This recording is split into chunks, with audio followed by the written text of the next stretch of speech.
বাংলাদেশের জাতীয়তাবাদী নেতা, সেই বড়াইগ্রামের বিপ্লবী নেতা, যাকে আমরা সবাই ভালোবাসি, যে আমাদের প্রাণের নেতা, আমাদের শহীদ সানাউল্লাহ নূর বাবুকে।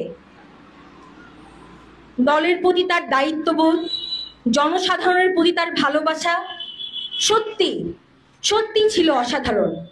তিনি সম্পর্কে আমার বাবা, শুধু এই জন্য নয়, দিনে সত্যি বলতে দিনে যদি 5 বার তাকে বাবা হিসেবে মনে করি, নেতা হিসেবে মনে করি 100 বার।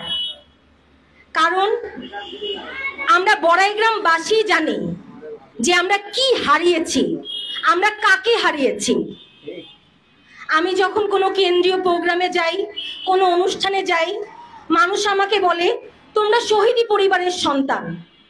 আমি জানি একটা নামের আগে শহীদি শব্দটা উচ্চারণ করা মানে তাকে সবচেয়ে সম্মানের জায়গাটা দেয়া। কিন্তু শুধু আমরা জানি, আমরা বড়াইগ্রামবাসী জানি, আমাদের নেতার নামের আগে শহীদ শব্দটা উচ্চারণ করা আমাদের জন্য যতটুকু না গর্বে, তার থেকে 1000 গুণ বেশি কষ্টের, তার থেকে 1000 গুণ বেশি বেদনার। আমরা জানি আমরা কি হারিয়েছি, আমরা জানি আমরা কাকে হারিয়েছি।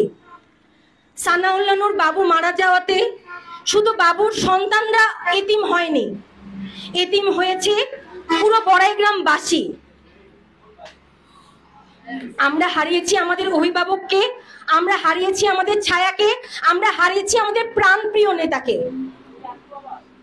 কারা কেড়ে নিল এই প্রাণের নেতাকে? কাদের এত বড় দুঃসাহস হলো?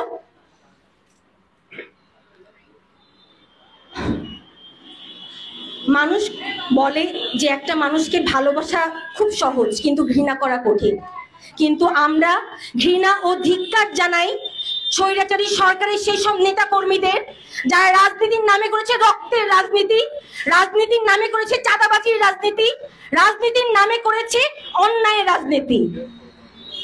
এরকম নোংরা রাজনীতি বড়াইগ্রামবাসীকে যাতে গ্রাস করতে না পারে, বড়াইগ্রামের যাতে ক্ষতি না করতে পারে,